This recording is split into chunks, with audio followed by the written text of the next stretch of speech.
Le péché de l'égoïsme est le premier péché souligné par l'apôtre Paul dans la deuxième épître à Timothée. L'égoïsme, si nous l'analysons de près, se produit déjà avec une grande force. Un simple coup d'œil sur les médias sociaux suffit pour voir que les êtres humains sont centrés sur eux-mêmes, exhibant ce qu'ils ont accompli sans se soucier des autres, ni des choses de Dieu. L'égoïsme est l'une des pires maladies spirituelles de ce siècle, car il tue l'essence de l'homme et l'éloigne du Seigneur. Il va à l'encontre des principaux commandements de Jésus qui sont d'aimer Dieu de tout son cœur et son prochain comme soi-même. Mais malheureusement, l'égoïsme prend le dessus dans le monde. Et nous, en tant que chrétiens, nous ne pouvons pas nous conformer à cela. Nous devons suivre les traces du Christ qui est venu pour servir et donner sa vie pour les autres. Sommes-nous prêts aujourd'hui à renoncer à nos désirs pour faire la volonté du Seigneur?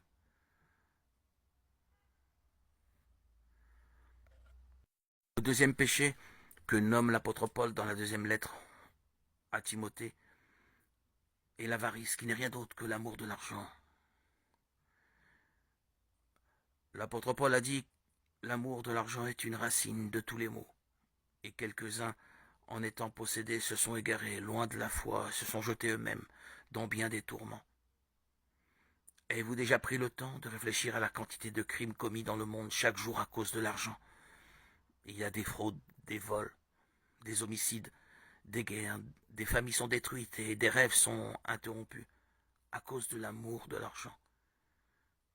Mais vous voyez, le problème n'est pas l'argent en soi. En fait, c'est un don de Dieu dans nos vies, afin que nous puissions subvenir à nos besoins et aider ceux dans le besoin. Le problème réside dans l'attachement aux biens matériels, et ce que nous annonce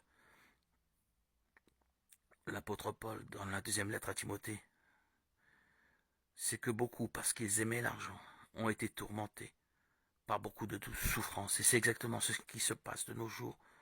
De nombreuses personnes riches ayant beaucoup de moyens financiers ont sombré dans la dépression, ont connu l'anxiété, des attaques de panique. Tout cela à cause du désir d'avoir toujours plus. Alors, mon cher frère, ma chère sœur, soyez très prudents, car ceux qui placent l'argent en première position cessent de chercher Dieu et s'éloignent complètement de la foi. L'immoralité est un grand péché. C'est un manque de sainteté. Et c'est un péché qui aujourd'hui domine le monde entier. Nous n'avons même pas besoin d'en parler beaucoup, n'est-ce pas?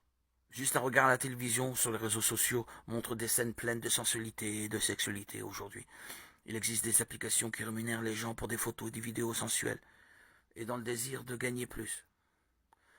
Hommes et femmes exposent leur corps à des étrangers sans aucune préoccupation, sans parler des sites web destinés à ceux qui veulent commettre de l'adultère.